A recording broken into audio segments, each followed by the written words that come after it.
நல்ல கவனிங்க. கர்த்தர் வாயை தொட்டு வார்த்தையை வைக்கிறாருன்னா, கர்த்தர் தொடும்போது அந்த பகுதி அந்த வார்த்தை வைப்பதற்கு ஏதுவான இடமாய் மாறுகிறது. ஏசாயா சொல்லுகிறான், ஐயோ நான் அசுத்த உதடுகள் உள்ளவன். அப்படி சொன்னதுமே ஏசாயா 6வது அதிகாரம் அதனுடைய 6, 7 வசனங்களில் இப்படி சொல்லப்பட்டிருக்கிறது. அப்பொழுது சேராபீன்களில் ஒருவன் பலிபீடத்தில் இருந்து தன் கையிலே பிடித்த குறட்டால் ஒரு நெருப்பு தழலை எடுத்து என்னிடத்தில் பறந்து வந்து அதனால் என் வாயை தொட்டு. ஏன் ஏசாயாவின் வாயை கர்த்தர் தொடுறார்? ஏன்னா ஏசாயா வாயை பத்தி தான் சொல்றான். ஏன் எரேமியாவின் வாயை கர்த்தர் தொட்டார்? எரேமியாவும் வாயை பத்தி தான் சொல்றார். எரேமியா என்ன சொல்றார் தெரியுமா? நான் பேச அறியேன். எரேமியா 1வது அதிகாரம் 6வது வசனத்துல, அப்பொழுது நான் கர்த்தராகி ஆண்டவரே, இதோ நான் பேச அறியேன். அதனால கர்த்தர் என்ன செய்யறார் தெரியுமா? வாயை தொடுறார். பிரியமான கர்த்தருடைய பிள்ளைகளே, நம்முடைய வாழ்க்கையில் ஆண்டவரே என் பார்வை சரியில்லைப்பான்னு நான் என்னை சொல்லும் போது தொடுவார். அப்ப கர்த்தர் யாரை கை நீட்டி தொடுகிறார் என்றால், யார் தங்களை சொல்லுகிறார்களோ, தங்களை சொல்லுகிறார், சும்மா தொடும் என்றல்ல. ஏன் கர்த்தர் எரேமியாவின் வாயை தொட்டார்? நான் சொல்றேன், எனக்கு பேச தெரியாது, நான் பேச அறியேன். ஏன் ஏசாயாவின் வாயை தொட்டார்னா, அப்பா நான் அசுத்த உதடுகள் உள்ளவப்பா, இந்த வாயில நன்மையை பேசுறதுக்கு பதில் தீமை தானே பேசுறேன், விசுவாசத்தை பேசுறதுக்கு பதில் அவிசுவாசத்தை பேசுறேன். அதனாலே தொட்டு வைக்கிறார். தேவ பிள்ளைகளே, நம்முடைய வாழ்க்கையில் இந்த தொடுதல் வேணும். தொட்டு அதுக்கு மேல வார்த்தையை வைக்கிறார். அந்த வார்த்தை எப்படிப்பட்ட வார்த்தை? எரேமியா 1:10 சொல்லப்பட்டிருக்கிறது, பார், பிடுங்கவும் இடிக்கவும் அழிக்கவும் கவிழ்க்கவும் கட்டவும் நாட்டவும். பிடுங்க, இடிக்க, அழிக்க, கவிழ்க்க, கட்ட, நாட்ட. ஒருத்தர் லைஃப்ல வேர்டு வந்துட்டுனா, பிடுங்கப்பட வேண்டியவைகள் பிடுங்கப்படும், இடிக்கப்பட வேண்டியவைகள் இடிக்கப்படும், அழிக்கப்பட வேண்டியவைகள் அழிக்கப்படும், கவிழ்க்கப்பட வேண்டியவைகள் கவிழ்க்கப்படும். அதோடு நிறுத்தி விடாது. கட்டப்பட வேண்டியவைகள் கட்டப்படும், நாட்டப்பட வேண்டியவைகள் நாட்டப்படும். உன்னை நான் இன்றைய தினம் ஜாதிகளின் மேலும் ராஜ்யங்களின் மேலும் ஏற்படுத்தினேன் என்று கர்த்தர் என்னுடனே சொன்னார். என் வாயிலையும், என் வாயில வார்த்தை இருக்குன்னா என் வாழ்க்கையில இருக்குன்னு அர்த்தம். ஏன்னா இருதயத்தின் நிறைவினால என்ன பேசும்? வாய் பேசும்.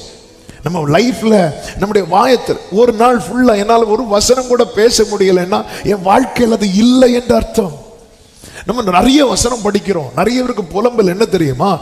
நான் நிறைய படிக்கிறேன், எனக்கு உள்ள இருக்க மாட்டேங்குது. ஆமா, உள்ள வசனம், என் வார்த்தை உன் வாயிலே வைக்கிறேன் வைக்கிறேன்கிறார். வச்சுட்டேன், அவர் வச்சா அங்க இருக்கும். இதுதான் ஆண்டவர். அவர் வச்சா அங்க இருக்கும். என் சமாதானத்தை உங்களுக்கு வைத்து போகிறேன் இருக்கு, இன்னைக்கும் இருக்கு. அதனாலதான் எவ்வளவு போராட்டம் இருந்தாலும் ஆண்டவர் சமூகத்துல கொஞ்ச நேரம் வந்து உக்காந்ததும் ஏதோ ஒரு சமாதானம் இருதயத்தை ஆட்கொள்ளுதில்ல. அவர் வச்சது இருக்கு. அதை யாருக்கும் எடுக்கவும் முடியாது, அதை யாருக்கும் அழிக்கவும் முடியாது. அப்போ ஏன் ஆண்ட தொடுங்க ஆண்டவரே, தொடும் என் நாவினையே உம் புகழ் பாட வேண்டுமே. இயேசுவே உம் புகழை நான் பாட வேண்டும். ஆமென். ஆண்டவரே என்னை தொடுங்க, என்னை தொட்டு அவங்க வார்த்தையை வைங்க. இதுதான் நம்முடைய லைஃபோடைய ஆரம்பம். அவர் தொட்டு வார்த்தையை வைக்கிறார். வார்த்தையை வைத்த பிறகு அடுத்து என்ன செய்யறார் தெரியுமா? ஏசாயா 51வது அதிகாரம் அதனுடைய 16வது வசனத்தை வாசியுங்கள். நான் வானத்தை நிலைப்படுத்தி பூமியை அஸ்திபாரப்படுத்தி சீயோனை நோக்கி நீ என் ஜனம் என்று சொல்வதற்காக நான் என் வார்த்தையை உன் வாயிலே அருளி என் கரத்தின் நிழலினாலே உன்னை மறைக்கிறேன். தொட்டு வார்த்தையை வைத்து அதன் பிறகு கரத்தை மேல வைக்கிறார். எதுக்கு தெரியுமா?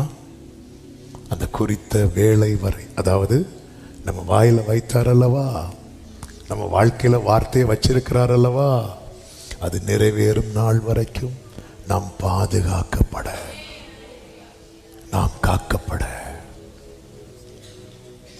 அவருடைய கரத்தின் நிழலிலே. நமக்கு தெரியும், தாவீதின் மேல அபிஷேகம் வைக்கப்பட்டதிலிருந்து அவன் அந்த ஸ்தானத்தில் வந்து இருக்கும் மட்டும் வீட்டுல பிரச்சனை, காட்டுல பிரச்சனை, நாட்டுல பிரச்சனை. நமக்கு வீடு நாடு தள்ளி வேற எதுவும் கிடையாது. நம்மளுக்கு காடு உண்டு, காட்டுலயும் பிரச்சனை. ஆமே, வீட்டுல பிரச்சனை, காட்டுல போனா காட்டுல பிரச்சனை, காட்டுல பிரச்சனை, நாட்டுல போனா அங்க பிரச்சனை. அப்பதான் பாடுறார், ஆண்டவரே கர்த்தருடைய வீட்டில் நீடித்த நாட்களாய் எனக்கு பிரச்சனை இல்லாத ஒரே இடம். ஆனா அது வரைக்கும் சிங்கத்தின் பற்களுக்கும் அவனை விட்டு கொடுக்கவில்லை, கரடிக்கும் அவனை விட்டு கொடுக்கவில்லை, சவுலின் அம்புகளுக்கு விட்டு கொடுக்கவில்லை, கோலியாத்துக்கு விட்டு கொடுக்கவில்லை. ஆமே, கர்த்தரோ அவனை இவன் கையில் விடுவது இல்லை.